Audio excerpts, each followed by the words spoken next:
सच बात तो ये है कि इस मिशन के साथ 25 वर्ष की जो मेरी यादें हैं वो आज ताज़ा हो रही हैं।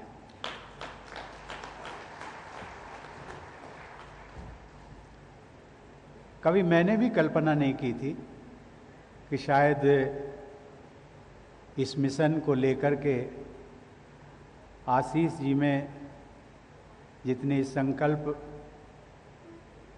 और सेवा की भावना है वो इस रूप में समाज के सामने प्रदर्शित होगी। आज आप सबके बीच यहाँ आकर मुझे बहुत प्रसन्नता हो रही है और इसलिए हो रही है कि मैं मिशन के कार्यक्रम में आया हूँ इसलिए नहीं, बल्कि ऐसा लगता है कि एक छोटे से बीज को बोने में, लगाने में जो एक छोटी सी मेरी भूमिका थी, आज वो वटवृक्ष होकर के खड़ा हुआ है। तो उसको पुनः सिंचित करने की एक मेरी पुनः एक जो भावना जागृत हुई, तो मैंने कहा आशीष जी को कि मैं इस कार्यक्रम में ज़रूर आऊँगा।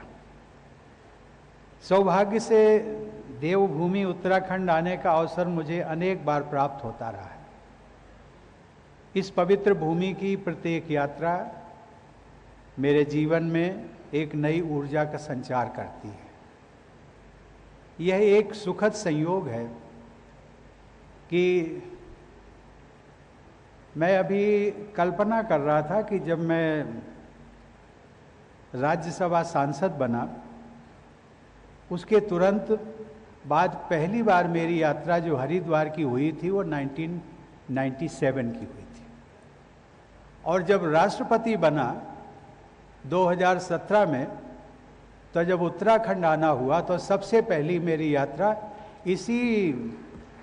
इसी मिशन की भूमि पर हुई थी।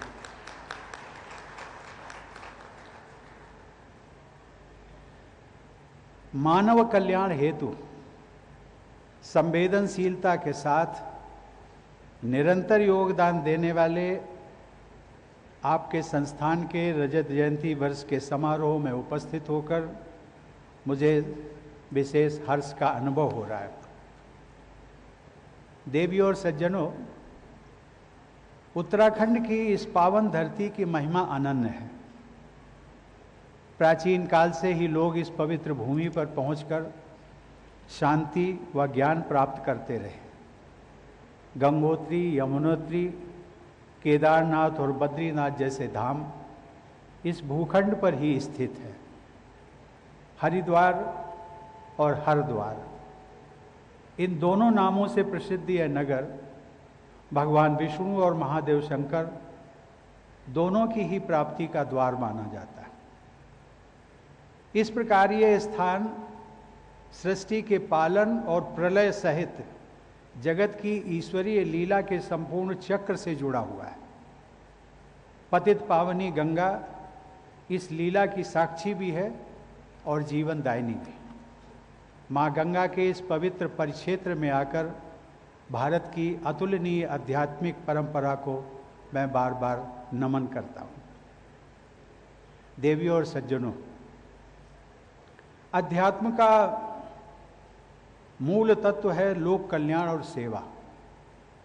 अध्यात्म के मार्ग पर चलते हुए दिव्य प्रेम सेवा मिशन की स्थापना की गई, जो लोक कल्याण के मार्ग पर निरंतर आज भी अग्रसर है।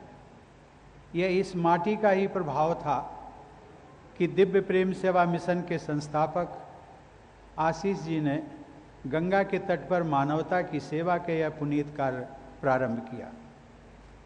हम सब जानते हैं कि स्वतंत्रता के पश्चात हमारे संविधान द्वारा अस्पृश्यता का अंत किया गया और उसे दंडनीय भी बनाया गया। किसी भी रूप में अस्पृश्यता एक अमानवीय आचरण है। संविधान के अनुच्छेद 17 द्वारा जाति एवं धर्म पर आधारित अस्पृश्यता का अंत तो कर दिया गया, परंतु दुर्भाग्य से सदियों से चली आ रही कुष्ठ रोग से प्रभावित लोगों के प्रति मानसिक अस्पृश्यता आज भी पूरी तरह समाप्त नहीं हो पाई। यह भी दुर्भाग्यपूर्ण है कि प्राचीन काल में प्रायः सभी संस्कृतियों में कुष्ठ रोग को अभिशाप, बुरे कर्मों के दंड तथा कलंक के रूप में देखा जाता था। कलंक के रूप में देखा जाता था और आज भी देखा जाता है। वह अज्ञानता आधुनिक युग में भी विद्यमान है तथा इस अवैज्ञानिकता के अवशेष अभी भी पूरी तरह लुप्त नहीं हुए। इसके प्रति अनेक गलतफहमियां तथा आशंकाएं समाज में फैली हुई हैं। इन आशंकाओं को दूर करने की दिशा में दिव्य प्रेम सेवा मिशन के सार्थक प्रयासों की मैं सराहना करता हूं। कुष्ठ रोग के कुछ शारीरिक, मनोवैज्ञानिक और सामाजिक पहलू होते हैं। कुष्ठ रोग से प्रभावित व्यक्ति को बीमारी के दौरान तथा उससे मुक्त होने के बाद भी किसी भी अन्य रोग से प्रभावित व्यक्ति की तरह परिवार और समाज के अभिन्न अंग के रूप में उसी तरह स्वीकार करना चाहिए जैसे कि अन्य रोग से प्रभावित व्यक्ति को किया जाता है। ऐसा करने पर ही हम सही मायनों में एक संवेदनशील समाज और राष्ट्र कहलाने के हकदार बन सकते हैं। शायद इसी आत्मीय तथा भयमुक्त व्यवहार को बल देने के लिए भारत सरकार ने कुष्ठ जागरूकता अभियान को स्पर्श नाम दिया है। कुष्ठ प्रभावित लोगों का मनोवैज्ञानिक पुनर्वास उतना ही महत्वपूर्ण होता है जितना कि उनका शारीरिक उपचार। देवियों और सज्जनों, भारतीय संसद ने दिव्यांग व्यक्तियों के अधिकार अधिनियम 2016 को पारित किया, जिसके तहत इंडियन लेपर्स एक्ट 1898 को निरस्त कर दिया गया और कुष्ठ रोग से प्रभावित लोगों के प्रति भेदभाव कानूनी तौर पर समाप्त किया गया। 2016 के अधिनियम के प्रावधानों के द्वारा अन्य श्रेणी के दिव्यांग व्यक्तियों सहित कुष्ठ रोग से मुक्त व्यक्तियों को भी लाभार्थियों की सूची में शामिल किया गया है। देवियों और सज्जनों, मानवता की सेवा में समर्पित अपने जीवन काल में राष्ट्रपिता महात्मा गांधी कुष्ठ रोगियों का भी उपचार एवं देखभाल करते थे। गांधी जी के अनुसार स्वयं को जानने का सर्वश्रेष्ठ तरीका है स्वयं को मानवता की सेवा में विलीन कर देना। सन 1932 में यरवदा जेल में अपने कारावास के दौरान गांधी जी ने कुष्ठ रोग से ग्रसित अपने मित्र श्री परचुरे शास्त्री के लिए एक संदेश भेजा था और उसमें लिखा था, मैं उसे आपके समक्ष शेयर करना चाहूँगा। उन्होंने कहा था कि हमारे शरीर बीमार पड़ते हैं, लेकिन आप शरीर नहीं बल्कि एक आत्मा, एक चेतना है, इसलिए अपनी चेतना को जागृत करें। जेल से रिहा होने के बाद श्री परचुरे शास्त्री की सेवा और उपचार स्वयं गांधी जी ने की थी। गांधी जी का मानना था कि कुष्ठ रोग भी हैजा और प्लेग जैसी ही बीमारी है जिसका इलाज हो सकता है, अतः इसके रोगियों को हीन समझने वाले लोग ही असली रोगी होते हैं। उनका यह संदेश आज भी प्रासंगिक है। महात्मा गांधी की पुण्यतिथि को हम सब लोग जानते हैं कि हमारे देश में राष्ट्रीय कुष्ठ दिवस के रूप में भी मनाया जाता है। देवियों और सज्जनों, कुष्ठ रोगियों की सेवा के उद्देश्य से दिव्य प्रेम सेवा मिशन के संस्थापक आशीष जी ने इस मिशन की नींव रखी।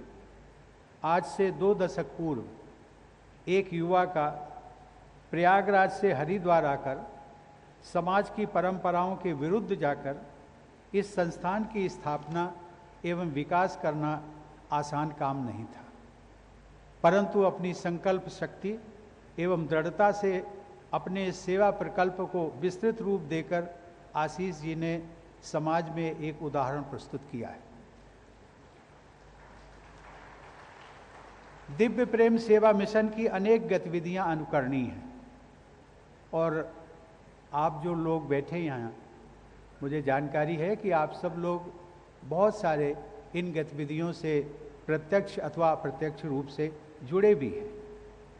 संविधा सेवार्थ चिकित्सालय द्वारा कुष्ठ रोगियों का उपचार, विद्यालयों में कुष्ठ प्रभावित लोगों के बच्चों को शिक्षा प्रदान करना, विद्यार्थियों के लिए छात्रावास की व्यवस्था, विशेषकर हमारी बेटियों को भी छात्रावास की सुविधा देना तथा शोभा स्मृति कौशल विकास केंद्र की स्थापना, ये सभी योगदान बहुत ही सराहनीय है।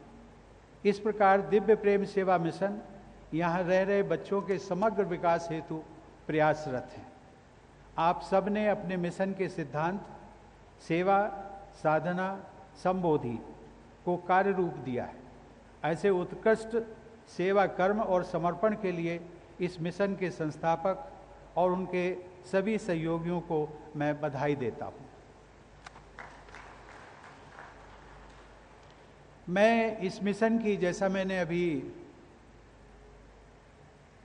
आपके सामने उल्लेख किया था, मिशन की गतिविधियों और उसके विकास को तब से देख रहा हूँ जब यहाँ घास फूस की एक झोपड़ी हुआ करती थी, जिसमें कुष्ठ पीड़ितों की चिकित्सा सेवा आरंभ की गई थी।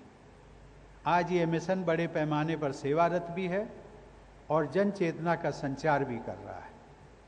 आज मेरे मानस पटल पर वे सभी पुरानी स्मृतियाँ धीरे धीरे उभर रही हैं।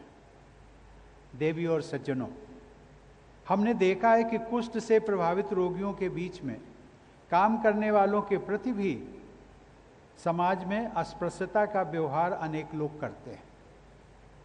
इसके बावजूद जो लोग कुष्ठ प्रभावित लोगों के बीच निरंतर सेवा कार्य करते हैं, उनका मनोबल कितना ऊंचा होता है और उनका हृदय कितना विशाल होता है, यह एक सामान्य व्यक्ति की कल्पना से परे है। अभी हाल ही में मुझे ऐसे ही एक दृढ़ मनोबल और विशाल हृदय वाले अत्यंत वयोवृद्ध स्वामी शिवानंद जी को पद्मश्री से सम्मानित करने का अवसर मिला। लगभग 125 वर्ष के आयु वाले स्वामी जी पिछले 50 वर्षों से अनेक कुष्ठ प्रभावी गरीब लोगों की जगन्नाथपुरी और देश के अन्य कोनों में सेवा करते आ रहे हैं। वे ऐसी सेवा को ईश्वर की सेवा मानते हैं। स्वामी विवेकानंद ने भी कहा था कि जीव सेवा से बढ़कर और कोई दूसरा धर्म नहीं होता। सेवा धर्म का यथार्थ अनुष्ठान करने से संसार का बंधन सुगमता से छिन्न हो जाता है। स्वामी विवेकानंद कुष्ठ रोग की औषधि तथा कुष्ठ रोगियों की सेवा के विषय में भी अत्यंत सचेत हुआ करते थे। अपनी विदेश यात्राओं के दौरान भी उन्होंने कुष्ठ रोग के उपचार के विषय में लोगों को जानकारी प्रदान की थी। देवी और सज्जनों, हमारा देश आज़ादी का अमृत महोत्सव मना रहा है। इस कार्यक्रम में भारतीय स्वतंत्रता आंदोलन पर वेबिनार, स्वतंत्रता सेनानियों के योगदान पर संगोष्ठी के साथ साथ वृक्षारोपण, रक्तदान और श्रमदान जैसे कार्यक्रमों का आयोजन किया जा रहा है।